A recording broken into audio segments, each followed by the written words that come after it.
یہ مولوی اور مفتی میں بھی خوف پیدا ہو گیا ہے کہ ایکس مسلم ہمارا گلا پکڑ لیں گے، دنیا میں کھول کھول کر کے ہماری پول پٹی کو بتائیں گے.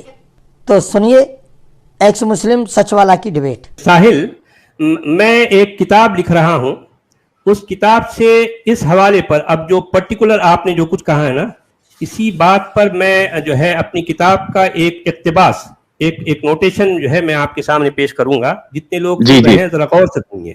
جی دیکھیے، تو قوت برداشت اور اجتماعی میل جول کے حوالہ سے کئی خداؤں کو ماننے والا سماج ایک خدا کو ماننے والے سماج کے تقابل میں کہیں زیادہ متحمل اور روادار ہوتا ہے.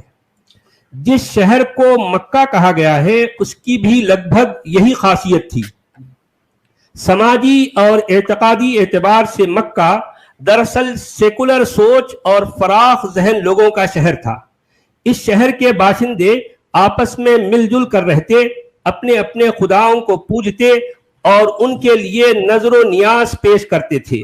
خدا کو لے کر ان کے ہاں نہ کوئی جھگڑا ہوتا اور نہ خدا کے نام پر کوئی نفرت و کراہیت برتی جاتی.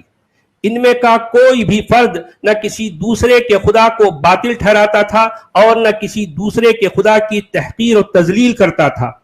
ایسے علاقے، ایسے زمانے اور ایسے لوگوں کے بیچ ایک شخص اٹھ کر یہ چران پھیلانے لگا کہ دوسروں کے تمام خدا یکسر غلط اور باطل ہیں، صرف میرا ہی خدا بالکل صحیح و برحق ہے. اپنے منہ میاں مٹھو بن کر دوسروں کے خداؤں کا استہزاء اور تمسخر کرنا اس آدمی کے شب و روز کا وتیرہ بن چکا تھا. باشندگان مکہ نے اس شخص کو ہر طرح سے سمجھایا بجھایا کہ وہ اپنی اس نرالی روش سے باز آ جائے. مگر یہ شخص تھا کہ دوسروں کے ہر مشورے کو نکارتے ہوئے اپنی ضد پر اور تنگ نظری پر اڑا رہا. اس نئے راگی نے نہ صرف یہ کہ مکہ والوں کے معبودوں کی برملا طور پر گستاخیاں کی تھیں، بلکہ ان کے معاشرتی شیرازے کو بھی بکھیر کر رکھ دیا تھا. ان کے سماج کو دو ٹکڑوں میں بانٹ کر مومن اور کافر والی درست دراڑیں ڈال دی تھیں. سگے بیٹے کو سگے باپ کا مخالف، سگے بھائی کو سگے بھائی کا دشمن، شوہر کو اپنی ہی بیوی کا نامحرم، ایک پڑوسی کو اپنے پڑوسی کا حریف و بدخواہ اور ایک دوست کو اپنے ہی دوست کا مخاصم بنا ڈالا تھا.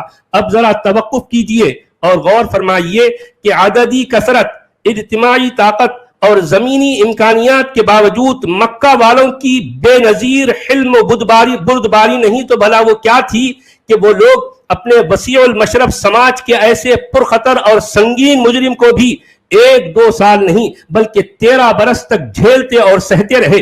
صاحبان مکہ کا صبر و ضبط اور ان کی طاقت برداشت بلا شبہ خراج تحسین کے لائق ہے. دور حاضر کے 57 مسلم ممالک اور اسلام کی پوری تاریخ میں مکہ والوں کے جیسے ضبط و تحمل کا عشر عشیر بھی نہیں پایا جاتا. اگر یقین نہ آئے تو اپنی آنکھوں سے خود ملاحظہ کر لیجئے کہ تہذیب و تمدن کا زعم رکھنے والے مسلم معاشرے کے اندر کسی گستاخ اسلام کو کتنی دیر تک جھیلا اور برداشت کیا جا سکتا ہے. کیا بات سچ والا جی، بہت بہت بہت عمدہ، بہت زبردست، بہت زبردست. یہ میں اپنی کتاب لکھ رہا ہوں. جو تعریف کی ہے تو اس میں آپ نے ایام جاہلیت میں جو 50 سال اور سینکڑوں سال تک جو جنگیں ہوتی رہی ہیں اس کی بھی تاریخ تو پڑھی ہوگی آپ نے. اچھا سنو ذرا، یعنی ابن ہشام نے، سن لیجئے، ایک خاندان کا ایک آدمی اگر مر جاتا تھا تو سنو ذرا، ٹھیک ہے، میں آپ کی بات بھی سن لیتا ہوں. ابن ہشام نامی عباسی افسانہ نویس نے اپنے من گھڑنت الجاہلیہ کی شکل و شبیہ کو کچھ اس طرح سے پورٹریٹ کیا ہے کہ گویا اس زمانے میں ہر طرف اجڑ، جنگجو اور خونخوار لوگ لڑتے جھگڑتے، شراب پیتے، زنا کرتے، جوا کھیلتے اور اپنی ننھی بچیوں کو زندہ درگور کرتے ہوئے گھومتے پھر رہے تھے. وہ انکھڑ اور کندہ ناتراش بدو نہ تو بڑوں کی عزت کرنا جانتے تھے اور نہ چھوٹوں پر شفقت کرنا. عرب کے ان گواروں کو نہ تو منہ دھونا آتا تھا اور نہ انہیں ہگنے موتنے کی کوئی تمیز تھی. जाहिलियत और बर्बरियत के ऐसे घटाटूप अंधियारों में अल्लाह ताला ने उन गवारों पर एहसान अजीम फरमाते हुए खुद उन्हीं के अंदर से नबी आखिरुज़्ज़मा सल्लल्लाहु अलैहि वसल्लम को इसलिए भेजा कि इनकी मुबारक व मसऊद बेसत के सदक़े वहशत व जहालत की जुल्मतों को मिटाकर चार दांगे आलम में नूर इस्लाम का बोलबाला कर दे और हर तरफ उसके चमकने से उजाला कर दे। याद रहे कि अब्बासियों ने अल जाहिलिया नामी वजादार पुरिंदे को महज इसलिए घड़ा ताकि इस अफसाने के दम व खम पर अपने जाली नबी की जरूरत बेअसत को नुमाया करके उसकी मसनूई अहमियत को साबित और उस्तवार कर सके। उसमें भी नाकाम रहे, लेकिन सचवाला जी उसमें भी नाकाम रहे। हाँ, नाकाम तो रहेंगे ना भाई। अच्छा, आप देखिए यहां पर एक और बात मैं आपको बताता हूं। सीरत इब्न हिशाम हमें बताती है कि नबी सल्लल्लाहु अलैहि वसल्लम ने शहर मक्का में 13 साल तक कुरान ही की बुनियाद पर अपना दावत इल्लाह का मिशन जारी रखा था।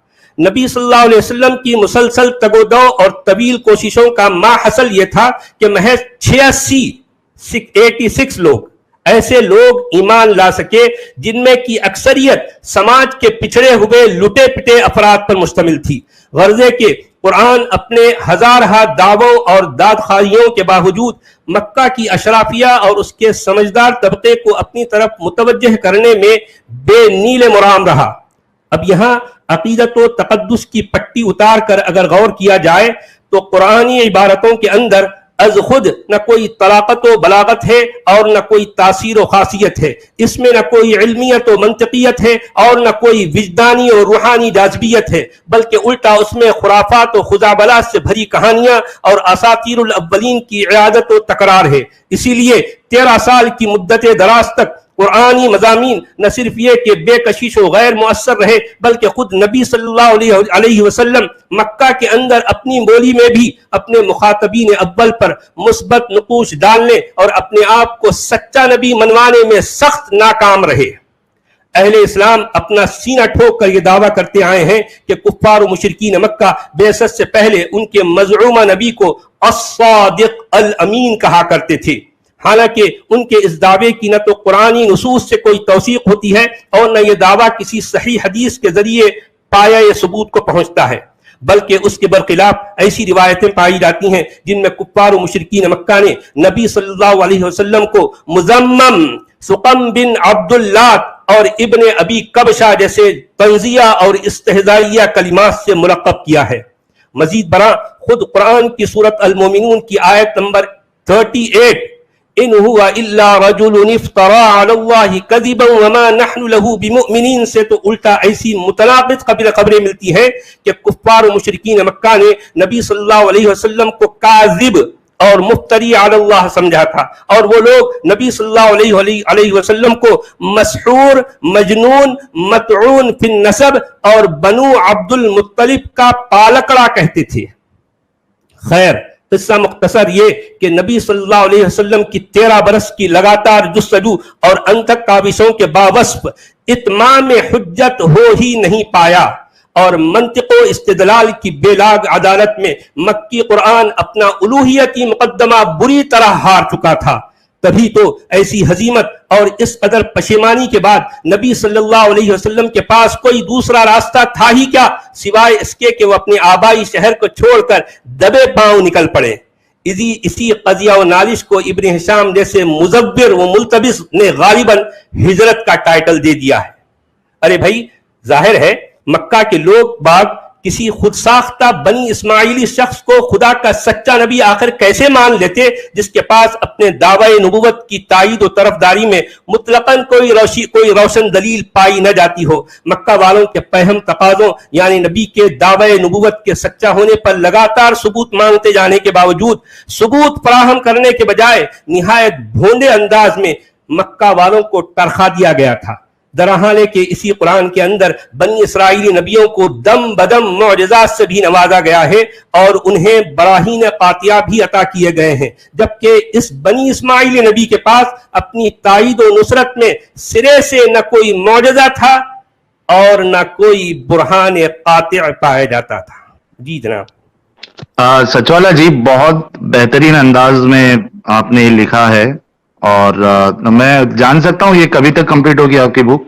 अब असल में वो कुछ मैं शुरू तो किया था, कुछ जो है 10-12 पेजेस लिखूंगा, लेकिन होते होते तकरीबन 40 के करीब पहुंच गए यार पेजेस। तो जो जहन में आते जा रहा है मैं लिखते जा रहा हूँ। सुन लो, मेरे को ऐसा लग रहा है 3-4 वॉल्यूम बन जाएगी आपकी। 100 के ऊपर हो जाने दीजिए वाला जी, नहीं 100 से ज्यादा हो जाने दीजिए पेजेस। नहीं, बहुत ज्यादा मोटी हो जाएगी तो लोग नहीं पढ़ेंगे।